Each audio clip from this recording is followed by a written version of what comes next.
Hello guys, welcome back. Welcome back. तो आज हम लोग क्या सीखने वाले हैं? आज का टॉपिक है फ्लूइड्स के ऊपर है। ठीक है, टाइटल में तुमने पढ़ ही लिया होगा। हम आज सीखने वाले हैं कि नाव जो है, बोट जो है, वैसे बचपन से ही सवाल आता है, तो बोट क्यों नहीं डूबता है? भले वो आयरन बोट हो, चाहे वो वुड का बोट हो, कोई भी बोट हो, वो डूबता क्यों नहीं है? ठीक है, उसी को आज हम अच्छे लेवल पे सीखने वाले हैं, अच्छी तरीके से। ठीक है, थोड़ा सा मैथ्स भी है इस वीडियो में, पहले ही बता दे रहा हूँ, है ना। थोड़ा सा ही है, ज़्यादा कोई बहुत ख़तरनाक वाला नहीं है।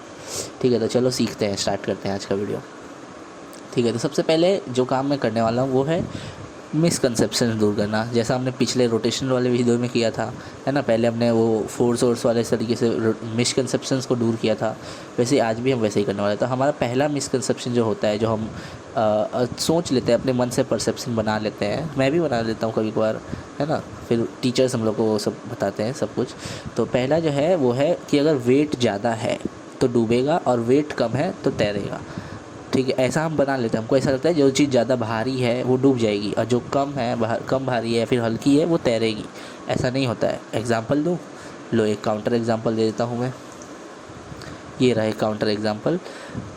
5,000 किलो का अगर एक बोट हो, नाव हो, तो वो तैरता है। ठीक है, भले भारी है लेकिन वो तैरता है। लेकिन एक 50 ग्राम का पत्थर डूब जाता है। एग्जाम्पल, काउंटर एग्जाम्पल मिल गया ना, कि इसलिए ये लाइन तो गलत है। अगर किसी ने ये सोच रखा है कि वेट ज़्यादा है तो डूबेगा और वेट कम है तो तैरेगा, उसका रॉन्ग है, वो गलत है। ठीक है, अगले पॉइंट पे चलते हैं। अगला पॉइंट है, ये भी मिसकंसेप्शन ही है, गलत मैंने मार्क कर रखा है, कि डूबने वाले का नहीं, मतलब मैंने ऐसे लिखा है, अगर वॉल्यूम ज़्यादा है, तो कुछ लोग थोड़ा सा अच्छा दिमाग लगाते हैं, बोले वॉल्यूम ज़्यादा है तो तैरेगा और वॉल्यूम कम है तो डूबेगा। ये भी बात गलत है। एग्ज़ाम्पल लो, एग्ज़ाम्पल, वुडन प्लैंक का वॉल्यूम यहाँ पे बहुत कम है, छोटा सा वुडन प्लैंक है, ठीक है, लेकिन वो तैर रहा है। और एक बड़ा सा पत्थर है जिसका वॉल्यूम बहुत ज़्यादा है, लेकिन वो डूब चुका है। एक और मिसकंसेप्शन है जो हम लोग मानते हैं, वो है कि अब और पढ़े लिखे लोग, मतलब पढ़े लिखे इन द सेंस, समझ रहे हो ना, कि और ज़्यादा नॉलेजेबल, वो बोले अगर रिलेटिव डेंसिटी या फिर मटेरियल की रिलेटिव डेंसिटी ज़्यादा है तो वो डूब जाएगा, और अगर रिलेटिव डेंसिटी कम है तो तैर जाएगा। हम सोचेंगे हाँ यार सही बात तो है, डेंसिटी पे ही तो डूबता है, तैरता है। तो थोड़ा सा इस लाइन में थोड़ी सी गड़बड़ी है। गड़बड़ी मैं यहीं पे बता देता हूँ आपको। पहली गड़बड़ी है मटेरियल की, बस एक ही गड़बड़ी है। ठीक है, एक गड़बड़ी, मटेरियल नहीं बोलना है यहाँ पे। ओवरऑल डेंसिटी अगर ज़्यादा है तो डूबेगा, और अगर ओवरऑल डेंसिटी कम है तो तैरेगा। ये लाइन एकदम परफेक्ट है। ठीक है, लेकिन ये लाइन अगर बोल दे कि मटेरियल की डेंसिटी, क्यों? क्योंकि हम सोचते हैं कि लोहे की डेंसिटी तो पानी से ज़्यादा है तो डूब जाना चाहिए। अरे लेकिन अगर वो नाव है तो उसमें वो अंदर हवा, मैं बताऊंगा आगे, चलो ठीक है, अभी के लिए मैं रिवील नहीं करता हूँ। अभी के लिए इसका काउंटर एग्जांपल देख लेते हैं कि लोहे का जो शिप है, ठीक है, उसकी रिलेटिव डेंसिटी, मटेरियल जो है इसका लोहा है, उसकी डेंसिटी पानी से ज़्यादा है, लेकिन फिर भी वो तैरता है। और उसी सेम लोहे का, उसी का मतलब लोहे का तो डेंसिटी सेम ही रहना है ना, उसी का निडल अगर बना दो, सुई, तो वो डूब जाता है। ठीक है, तो यानी कि डेंसिटी पे भी रिलेट नहीं कर रहा ना, ही डेंसिटी पे रिलेट कर रहा है, मटेरियल पे नहीं डिपेंड कर रहा है, मटेरियल की रिलेटिव नहीं, ओवरऑल डेंसिटी। मैं बताऊंगा अभी जनता मतलब। ठीक है, तो अब एक चीज़ हम सोचेंगे कि अगर ये भी डिसाइड नहीं कर रहा, मतलब हम सब सारे मिसकंसेप्शन टूट गए ना, तो अगर वो भी डिसाइड नहीं कर रहा, ये भी डिसाइड नहीं कर रहा, तो असलियत में करता क्या है डिसाइड, है ना। तो फाइनल ट्रुथ क्या है जो डिसाइड करेगा कि ऑब्जेक्ट डूबेगा या तैरेगा, तो उसी को हम देखने आ रहे हैं। वो है फाइनल बॉस जो है हमारा, वो है बॉयंट फोर्स, बुयंसी फोर्स जो हम बोलते हैं। ठीक है, आर्किमिडीज ने जो खोजा था। ठीक है, तो ये काम कैसे करता है, मतलब ठीक है, मैंने बोल तो दिया कि बुयंसी फोर्स डिसाइड करेगा, लेकिन क्या करेगा ये पहले थोड़ा समझ लेते हैं कि होता क्या है, या फिर पहले समझते हैं कि करता क्या है। तो पहला पॉइंट जो है कि अगर बॉयंसी फोर्स और वेट, बायोइंट फोर्स बोलेंगे इसको, ठीक है, और वेट यानी वजन, mg, ठीक है, उसमें दोनों में लड़ाई हो रही है। ठीक है, मान लो अब अगर बायोइंट फोर्स ज़्यादा मजबूत है, वही पानी ऊपर की तरफ एक फोर्स, बताता हूँ मैं बायोइंट फोर्स है क्या भला। ठीक है, लेकिन पहले समझो, अगर बायोइंट फोर्स ज़्यादा है ऊपर की तरफ और वेट ऑफ ऑब्जेक्ट यानी mg कम है, तो ऊपर की तरफ, ऑब्जेक्ट जो है सरफेस की तरफ जाने लगेगा। और ये कब देखने को मिलता है हमको, जब मान लो तुमने किसी पानी से भरा हुआ बोतल या गुब्बारे को पानी में डाल दिया, बोतल को डाल दिया, मान लो पानी के अंदर डाल दिया, और जैसे ही तुम छोड़ोगे वो एकदम तेज़ी से सरफेस की तरफ आएगा, है ना। वहाँ पे बॉयंट फोर्स ज़्यादा होता है वेट से। उस बोतल का जो वेट है, वो बोतल और हवा जो मिला जुला के पूरा वेट है, उसी से ज़्यादा होता है पानी के द्वारा लगाए जाने वाला बॉयंट फोर्स। समझे। दूसरा पॉइंट क्या है, अरे हाँ, दूसरा पॉइंट है कि अगर बॉयंट फोर्स वेट से कम है, यानी कि वज़न ज़्यादा है, बॉयंट फोर्स कम है, तो ऑब्जेक्ट डूब जाएगा। एग्जांपल हमारे पास बढ़ते हुए एग्जांपल है, ईंट ले लो। ईंट का वज़न ज़्यादा है एज़ कम्पेयर कि पानी उस पर कितना फोर्स लगा रहा है ऊपर की तरफ, तो वो डूब जाएगा ईंट। और लास्ट पॉइंट, अगर बॉयंट फोर्स वेट के बराबर है, वज़न के बराबर है, तो वो जहाँ पे बॉयंट फोर्स बराबर हो रहा है उसी जगह पे ऑब्जेक्ट रुक जाएगा, वहाँ पे ऑब्जेक्ट फ्लोट करने लगेगा। तो यहाँ पे ये डायग्राम थोड़ा सा गलत हो सकता है, क्योंकि वो मतलब बॉयंट फोर्स जो है, मैं बताता हूँ कि पानी में डूबने के बाद बॉयंट फोर्स कांस्टेंट हो जाता है, ठीक है। जब तक वो डूब रहा होता है तभी तक वो इंक्रीज़ कर रहा होता है, समझे। तो डूबने के बाद कांस्टेंट, तो यहाँ पे तो रुकना थोड़ा असंभव सा है, थोड़ा सरफेस पे ही रुकेगा। मैं इस डायग्राम पे चलो बाद में ठीक करेंगे, देखेंगे, ठीक है। ये तीन चीज़ मेजर तरीके से बॉयंट फोर्स कैसे काम करता है, डूबने के लिए, फ्लोट करने के लिए और सरफेस की तरफ मूव करने के लिए। तीन चीज़ों में क्या क्या केसेस होते हैं। अब असलियत में देखते हैं कि जो मैंने बोल दिया फाइनल बॉस बॉयंट फोर्स है, बॉयंट फोर्स है क्या, क्या भला है ये, मैंने ऐसे ही लिखा है इसको, ठीक है। तो पॉइंट वाइज इसको समझते हैं, आराम से समझेंगे, टेंशन मतलब जल्दी नहीं लिखने में।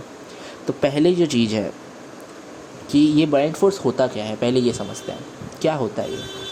तो होता ये है कि जब भी कोई ऑब्जेक्ट किसी फ्लूइड में, जो लिखा हूँ मैं वही पढ़ रहा हूँ अभी, ठीक है। जब भी कोई ऑब्जेक्ट किसी फ्लूइड में जाता है तो उस पर फ्लूइड ऊपर की तरफ एक फ़ोर्स लगाता है। यही ऊपर की तरफ लगने वाला फोर्स बॉयंट फोर्स होता है, समझे ना। वैसे तो हिंदी में ही लिखा है, समझ ही गए होंगे कि अगर कोई चीज़ ऑब्जेक्ट को मैंने डुबा दिया तो पानी जो है उसको ऊपर की तरफ, यानी जिस तरफ से मैं डुबा रहा हूँ उस तरफ की ओर उल्टा अपोज करता है पानी उसको। क्या बोलते हैं यार, मेरे को बोलने नहीं आता, चलो ठीक है। पानी उसके डूबने को अपोज करता है, ठीक है, ऊपर की तरफ फोर्स लगाता है पानी। जैसे मान लो अगर एक किलो का ब्लॉक है तो ऑब्वियसली उसके जो mg लग रहा होगा 10 न्यूटन का होगा। पानी मान लो कि वो 4 न्यूटन का फोर्स लगा रहा है, तो इफेक्टिवली जो उस ऑब्जेक्ट का वेट है ना वो 6 न्यूटन हो जाएगा। यानी अगर पानी के अंदर उसको वजन कांटे पे रखोगे तो वो 0.6 kg का दिखाएगा, यानी 600 ग्राम का होगा। उसी को अगर हवा में वजन कांटे के ऊपर रखोगे तो 1 किलो का होगा, समझ गए। यही चीज़ है, ये चीज़ एक्सपेरिमेंटली पता कर सकते हो आप अगर चाहो तो, पानी के अंदर कोई डुबाना चाहे अगर अपना वेट मशीन, ठीक है। अब देखते हैं कि दूसरा पॉइंट है कि बॉयंट फोर्स लगता ही क्यों है। तुम बोलोगे पानी क्यों लगा रहा है भाई ऊपर की तरफ फोर्स, है ना, ऐसे ही थोड़ी लगा रहा है। तो देखो अभी क्योंकि वीडियो ज़्यादा लंबी ना हो जाए, मैं एक चीज़ फ्लूइड डायनेमिक्स का एक कॉन्सेप्ट यहाँ पे पहले ही लिख दिया हूँ कि डेप्थ पे, एच डेप्थ पे फ्लूइड जो है, फ्लूइड का जो प्रेशर है वहाँ पे रो जी एच होता है, ठीक है। वैसे तो अगर फ्लूइड डायनेमिक्स तुम पढ़े होगे, फ्लूइड वाला चैप्टर मतलब वही मैकेनिकल प्रॉपर्टीज़ ऑफ फ्लूइड, तो उसमें ये चीज़ डिराइव की जाती है, लेकिन अभी हमारे पास उतना टाइम नहीं है कि हम ये भी डिराइव करने बैठे। खैर इसके बाद जितनी चीज़ें हैं बॉयंसी फोर्स के बारे में जितनी है वो सारी मैंने डिराइव करके दिखाई हैं, खाली इसको मैं अभी नहीं डिराइव कर रहा हूँ क्योंकि थोड़ा ज़्यादा लंबा हो जाएगा वो। तो अभी के लिए अगर तुमको नहीं भी पता है तो मान लो कि पानी के एच डेप्थ पे जो प्रेशर होता है वो होता है रो जी एच। ये रो है, ये पी नहीं है, ठीक है, रो है। रो डेंसिटी होता है पानी का, जी एक्सेलरेशन ड्यू टू ग्रेविटी, और एच होता है उस हाइट पे, ठीक है, कितनी हाइट नीचे है वो डेप्थ पे, वही, ठीक है। तो वहाँ पे वो होता है। तो मान लो अब अगर ये ऑब्जेक्ट है, ठीक है, नीचे की तरफ ऑब्वियसली एच ज़्यादा होगा तो वहाँ पे प्रेशर ज़्यादा होगा, और ऊपर की तरफ एच कम है तो प्रेशर कम होगा, क्योंकि रो और जी तो कांस्टेंट ही है पानी के लिए। पानी जी तो हमेशा ही कांस्टेंट है, रो पानी के लिए कांस्टेंट है। तो ऊपर की तरफ प्रेशर कम है, नीचे की तरफ प्रेशर ज़्यादा है। और अगर बाजू में देखोगे तो ऊपर से नीचे तक प्रेशर बढ़ता हुआ आ रहा है, ऊपर से नीचे तक बढ़ता हुआ आ रहा है। तो आजू बाजू के प्रेशर तो एक दूसरे को कैंसिल कर रहे हैं, तुमको ये डायग्राम से दिख ही रहा होगा, है ना। ये छोटा वाला इस छोटे वाले को कर रहा है, ये बड़ा वाला इस बड़े वाले को, है ना। तो P3 P4 तो एक दूसरे को कैंसिल कर रहा है, लेकिन P1 P2 में थोड़ा सा दिक्कत है। अगर इसका एरिया A मान लूँ तो जो नीचे से ऊपर की तरफ फोर्स लग रहा होगा वो होगा P1A, और जो ऊपर से नीचे की तरफ फोर्स लग रहा होगा वो होगा P2A, है ना। और P1A P2A P1 P2 से बड़ा है, ये हमको क्लियरली दिख रहा है। तो इसी से हमको पता चल गया एरिया तो कांस्टेंट ही है, तो F1 F2 से बड़ा होगा, यानी नीचे से ऊपर की तरफ लगने वाला फोर्स बड़ा होगा। और यहाँ से हम ये कंक्लूड कर सकते हैं कि पानी जो है ऊपर की तरफ एक फ़ोर्स लगाता है, और उसी फोर्स को हम बॉयंट फोर्स बोलते हैं, ठीक है। ये मैंने बताया कि बायएंट फोर्स लगता क्यों है, ठीक है। अब देखते हैं कि हाँ, तो अब देख लेते हैं कि ये बायएंट फोर्स कितना लगता है। अभी हमने देखा कि बायएंट फोर्स क्यों लगता है ना। तो अभी देखते हैं। देखो उस समय हमने पढ़ा था कि ऊपर की तरफ 4 न्यूटन लग रहा था, नीचे की तरफ 10 न्यूटन, तो इफेक्टिवली 6 न्यूटन हो गया था, ठीक है। लेकिन हर बार 4 न्यूटन थोड़ी लगेगा, हर बार हमको देखना पड़ेगा ना कितना लग रहा है। तो पहले मैं एक डायग्राम को समझा देता हूँ और उसके बाद फिर एक छोटा सा डेरिवेशन है इसमें कि बायएंट फोर्स कितना लगता है वो पता करने के लिए, ठीक है। पहले डायग्राम समझते हैं। तो मान लो एक ऑब्जेक्ट है, ये क्यूब है एक, मान लो, और इसका जो हाइट है वो d है और पानी में h डेप्थ पे रखा हुआ है। उसका ऊपर वाला सरफेस h डेप्थ पे है, तो नीचे वाला सरफेस h + d डेप्थ पे होगा, है ना। तो ऊपर की तरफ फोर्स लग रहा, ऊपर की तरफ प्रेशर होगा P2, नीचे की तरफ P1। अभी हमने सब देख के आए हैं। ऊपर से फोर्स लग रहा होगा F2, नीचे से फोर्स लग रहा होगा F1। F1 बड़ा होगा, ठीक है। और एरिया ऑफ बेस मैंने A मान लिया है, ठीक है। तो अब आगे बढ़ते हैं, ठीक है। तो सबसे पहले F1 जो होगा वो P1A होगा, F2 जो है P2A होगा, पता ही है, अभी हम देख के ही आए हैं। ये अच्छी बात है कि अभी हमने पढ़ा कि प्रेशर जो होता है h डेप्थ पे, जो प्रेशर होता है h डेप्थ पे प्रेशर होता है ρgh। तो P2 हो जाएगा ρgh, है ना, ρgh, h हाइट पे है। P1 क्या हो जाएगा, उसके लिए जो h है वो h + d है ना। तो P1 हो जाएगा ρgh + d। अब आगे बढ़ते हैं। तो F1 जो हो जाएगा P1 की जगह रख दो और P2 रख दो वैसे ही। तो F1 में P1 की जगह रखा तब ρgh + d × A और F2 हो गया ρgha, ठीक है। अब एक छोटा सा डेरिवेशन है कि जो नेट अपवर्ड की तरफ फोर्स होगा, हमको पता है कि F1 बड़ा है तो F1 - F2 कर दे रहा हूँ मैं, ठीक है। तो F1 - F2 करेंगे तो ये डेरिवेशन छोटा सा आ जाएगा। F1 जो है वो ρg A इधर ले लिया मैंने, तो ρgA h + d, मतलब ρgA कॉमन निकाल लिया मैंने, समझ रहे हो ना।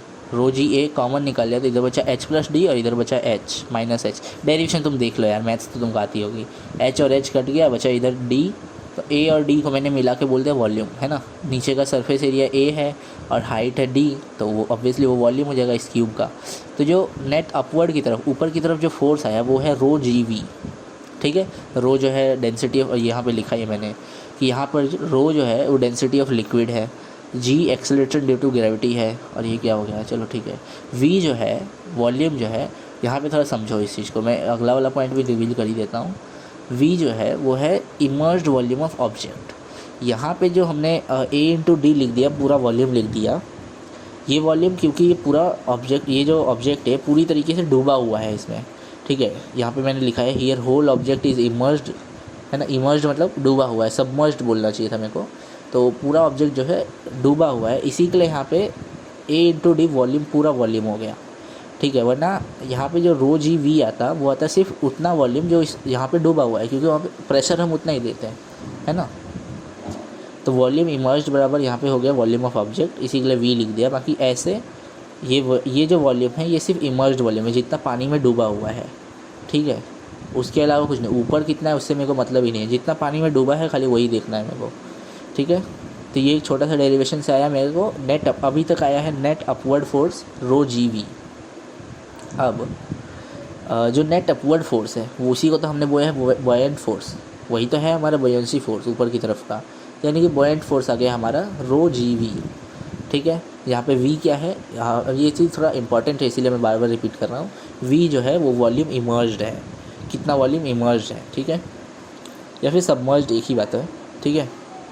तो यहाँ पे मैंने लिखा है जितना वॉल्यूम ऑब्जेक्ट का लिक्विड में गया है उतना ही लिक्विड हाँ, ये चीज़ जो आर्किमिडीज ने ढूंढी थी, ठीक है। आर्किमिडीज वही बाथरूम में अपने बैठे थे, तो मतलब नहाने गए थे वो, तो उन्होंने देखा कि जैसे वो बाथटब में बैठे तो उतना ही पानी डिस्प्लेस हो गया, और पानी डिस्प्लेस हो गया तो यूरेका करते हुए चले गए थे ना।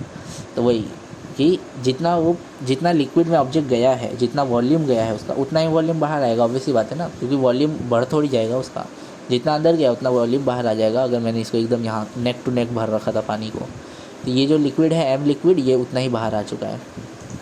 आगे का थोड़ा सा और देखते हैं। ये बायएंट फोर्स जो है वो था ρgv, जहाँ पे रो जो है लिक्विड का रो है, जी तो पता ही हमको, और वॉल्यूम जो है इमर्ज्ड वॉल्यूम है। अब ये जो इमर्ज्ड वॉल्यूम है, जो वॉल्यूम उसका अंदर गया है वही वॉल्यूम है वो जो यहाँ पे लिक्विड बाहर निकला है ना, यानी वॉल्यूम डिस्प्लेस्ड। समझो, थोड़ा अच्छे से समझो, जितना वॉल्यूम डूबा है उतना ही वॉल्यूम बाहर निकला है, यानी कि volume immersed equals to volume displaced of liquid, है ना। तो यानी कि यहाँ पे वॉल्यूम इमर्ज्ड की जगह डिस्प्लेस्ड लिख दिया मैंने। अब रो × v लिक्विड का डेंसिटी इंटू उसका वॉल्यूम, इक्वल्स टू हो जाएगा इसका मास, लिक्विड का मास, है ना, समझ पा रहे हो ना, density into volume equals to mass, दोनों लिक्विड गई है। तो यहाँ से रो वी को अलग निकाला, उसको मास लिख दिया, तो वाइल्ड फोर्स आ गया मास ऑफ लिक्विड। तो इससे हम एक और कंक्लूज़न निकाल सकते हैं। वो कंक्लूज़न क्या है कि बायएंट फोर्स जो है, एक तो ये रो जी वी, ये तो फार्मूला हो गया, और दूसरा कि बायएंट फोर्स जो है पानी का उतना मास है, वेट ऑफ वाटर डिस्प्लेस, यानी कि तुम उस पानी में गए, जितना पानी बाहर निकला डिस्प्लेस हुआ, उस पानी का जो वेट है, वेट mg जो है, वही बायएंट फोर्स है। ये चीज़ आर्किमिडीज ने दी थी, ठीक है, यही चीज़ दिया था उन्होंने, ये चीज़ उन्होंने बोला था अपने जो भी रिसर्च है उनका। अब आगे बढ़ते हैं, अब कुछ कंक्लूजन्स निकालते हैं। इस बायएंट फोर्स जो हमने निकाल लिया उससे कुछ कंक्लूजन्स निकालते हैं कि क्या क्या हो सकता है। पहला चीज़ जो हम समझ सकते हैं वो है कि जैसे जैसे ऑब्जेक्ट डूब रहा है, वी इमर्ज्ड बढ़ रहा है ना, इमर्ज्ड वॉल्यूम बढ़ रहा है, तो इमर्ज्ड वॉल्यूम बढ़ रहा है तो बायएंट फोर्स भी बढ़ रहा है, यानी जैसे जैसे ऑब्जेक्ट डूब रहा है वैसे वैसे बायएंट फोर्स बढ़ रहा है। इसको फील भी कर सकते हैं, मगर वो खाली बोतल जो है, ठीक है, जिसमें पानी वानी नहीं भरा है, खाली है, उसे जैसे जैसे तुम डुबाते हो वैसे वैसे ऊपर की तरफ फोर्स बहुत तेज़ बढ़ने लगता है, तुमको और थोड़ा दम लगा के डुबाना पड़ता है ना। थोड़ा सा डुबाओगे तो ठीक है, नॉर्मल है, ज़्यादा डुबा देते हो तो थोड़ा और हाथ से दम लगाना पड़ता है, ठीक है, तो ये फील ही हो जाता है। लेकिन एक बार तुम डुबा दिए तो उसके बाद फिर ज़्यादा दम नहीं लगाना है, जब पूरा डूब जाता है तो सब जितना भी नीचे ले जाओ ऊपर ले जाओ सेम ही फोर्स लगाना होता है, फील से कर सकते हैं ये, ठीक है। दूसरा पॉइंट है कि जैसे ही ऑब्जेक्ट पूरा डूब जाएगा, वॉल्यूम इमर्ज्ड कांस्टेंट हो जाएगा, वॉल्यूम ऑफ ऑब्जेक्ट बन जाएगा वो, तो बायएंट फोर्स कांस्टेंट हो जाएगा, है ना, ये चीज़ मैंने बोल दी अभी। और तीसरा है कि जब तक बायएंट फोर्स बढ़ रहा है, अगर उतने में बायएंट फोर्स वेट के बराबर हो गया, वो जो हमने स्टार्टिंग में भी पढ़ा था कि जब बायएंट फोर्स वेट के बराबर होगा तो फ्लोट करेगा, तो जब तक बायएंट फोर्स बढ़ रहा है तभी तक में अगर वेट के बराबर हो गया वो, तो ऑब्जेक्ट फ्लोट करने लगेगा। और वरना सोचोगे पानी में डूब गया है, जब बायएंट फोर्स कांस्टेंट हो गया है और अगर वो वेट से कम रह गया तो हमेशा ही वेट से कम रह जाएगा, तो ऑब्जेक्ट डूब ही जाएगा। और अगर वेट से ज़्यादा है बायएंट फोर्स, है ना, मान लो कि डुबा दिया मैंने, वेट से ज़्यादा है, तो जैसे ही मैं छोड़ूंगा वो ऑब्जेक्ट ऊपर की तरफ आ जाएगा एकदम से, समझे। तो फ्लोटिंग कंडीशन बस इतना है, ये याद रखना, फ्लोटिंग कंडीशन के लिए बायएंट फोर्स बढ़ते बढ़ते वेट के बराबर हो जाना चाहिए, ठीक है। और लास्ट पॉइंट, अरे यार हाँ, लास्ट पॉइंट जो रहेगा वो है कि अगर नहीं हुआ, मतलब मान लो कि अगर डूबते डूबते में बायएंट फोर्स बराबर नहीं हो पाया, तो फिर तो वो कांस्टेंट हो जाएगा और कम ही रह जाएगा वेट से, तो ऑब्जेक्ट डूब जाएगा, ये जो मैंने बोला, ठीक है। और इससे हम एक और चीज़ निकाल सकते हैं कि वॉल्यूम इमर्ज्ड बराबर वॉल्यूम, उसके बायएंट फोर्स जो है वेट से कम रह जाएगा, है ना, और इमर्ज्ड बराबर वॉल्यूम इमर्ज्ड जो है वॉल्यूम ऑफ ऑब्जेक्ट बन जाएगा। तो वी दोनों तरफ से काट दूंगा, तो इससे हम सीधा एक कंक्लूजन निकाल सकते हैं कि लिक्विड की जो डेंसिटी वो कम है ऑब्जेक्ट की डेंसिटी से, ठीक है। लेकिन ये कंक्लूज़न है, ये इससे हम ये नहीं निकाल सकते अगर लिक्विड की डेंसिटी कम है ऑब्जेक्ट से, तो हम ये नहीं बोल सकते कि ऑब्जेक्ट डूब जाएगा, क्योंकि हमको ये भी देखना होगा कि ऑब्जेक्ट का वॉल्यूम कितना है, समझे। तो ये तो केस का वो है, कंक्लूज़न है, कंक्लूज़न से केस थोड़ी बना सकते हैं। अब एक अच्छा एंट्री लेते हैं एवरेज डेंसिटी का, जो मैं स्टार्टिंग में बोल रहा था मटेरियल वाला, उस डेंसिटी पे देखते हैं, ठीक है। उसको मैं समझाता हूँ अभी। एवरेज डेंसिटी क्या होती है कि मान लो अगर एक मटेरियल है और उसके अंदर हवा या फिर कोई और दूसरा मटेरियल भरा हुआ है, ठीक है, तो जब पानी में डूबेगा वो, तो हम सिर्फ उसकी उस एक मटेरियल की डेंसिटी नहीं देखेंगे बल्कि उस पूरे ऑब्जेक्ट की डेंसिटी देखेंगे, और उसी को बोलते हैं एवरेज डेंसिटी, ठीक है। कि यहाँ पे सिर्फ ऑब्जेक्ट की डेंसिटी एक मटेरियल की नहीं है बल्कि सारे मटेरियल से मिल के एक डेंसिटी बन रही है, समझे। तो वो जो डेंसिटी होगी उसी को हम एवरेज डेंसिटी बोलते हैं। एवरेज डेंसिटी क्या होगा, इस ऑब्जेक्ट का टोटल मास कितना है और इस ऑब्जेक्ट का टोटल वॉल्यूम कितना है, उसको डिवाइड कर दो, मास बाय वॉल्यूम होता है, तो टोटल अपॉन टोटल कर दिया, ठीक है।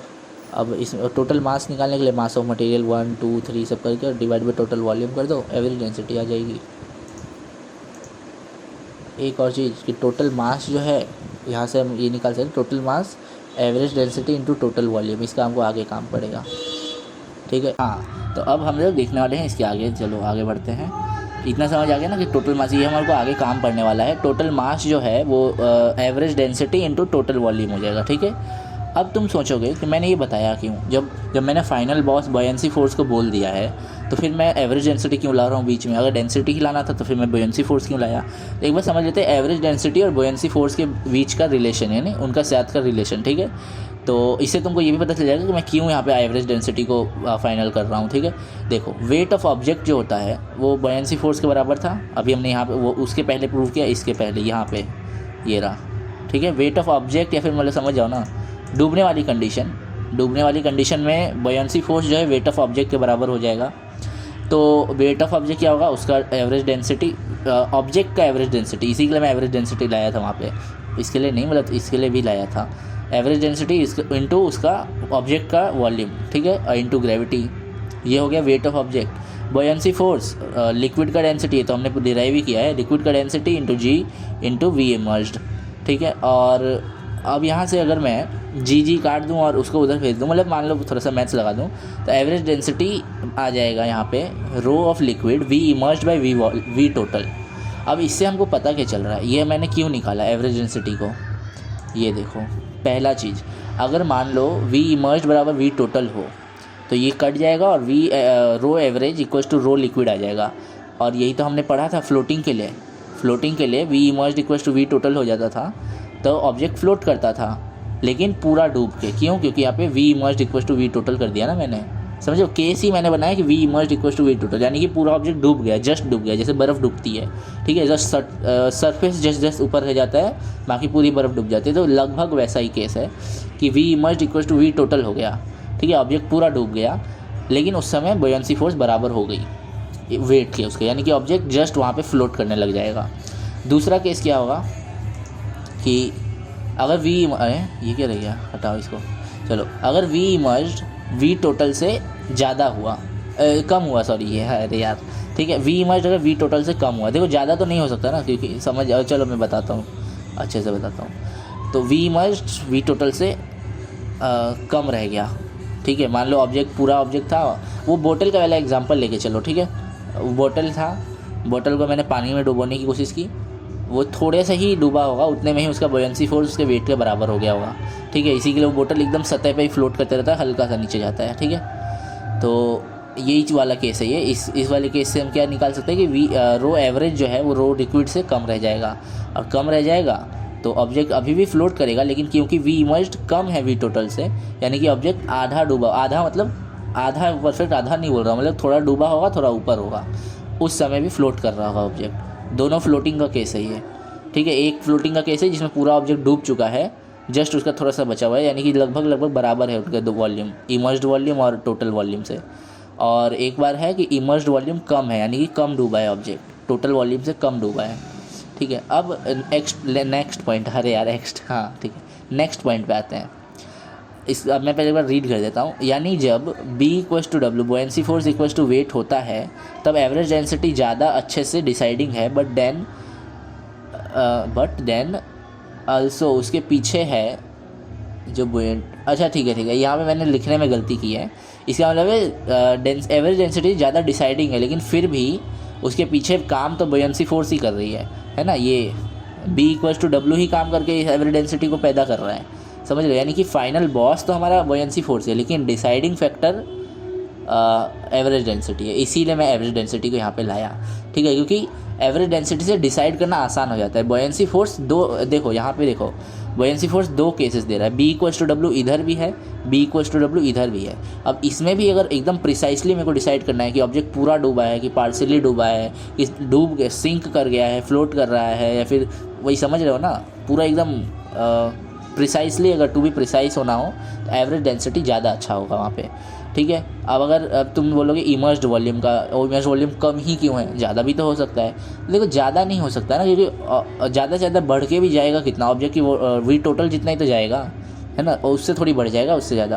लेकिन अगर फिर भी मान ले कि अगर रिक्वायर्ड हो, यानी कि जितना मास है उस ऑब्जेक्ट का, उसके लिए जितना वॉल्यूम इमर्ज होना रिक्वायर्ड हो वो ज़्यादा है वी टोटल से, तो रो एवरेज ज़्यादा होगा वी लिक्विड से और ऑब्जेक्ट डूब जाएगा, समझे। यानी कि कंक्लूज़न, जो फाइनल डिसीजन ले रहा है वो तो एवरेज डेंसिटी ही ले रहा है, लेकिन वो एवरेज डेंसिटी को पैदा करने वाला ही बुएंट फोर्स है। इसी के लिए फाइनल बॉस या फिर जिसको गॉड बोला जाए, गॉड यहाँ पे बुएंट फोर्स है, ठीक है। अब इसके आगे बढ़ते हैं। अब तुम बोलोगे कि मैंने इतना सब कुछ बताया और लास्ट में मैं आ रहा हूँ कि वाई बोट फ्लोट जो टॉपिक है हमारा।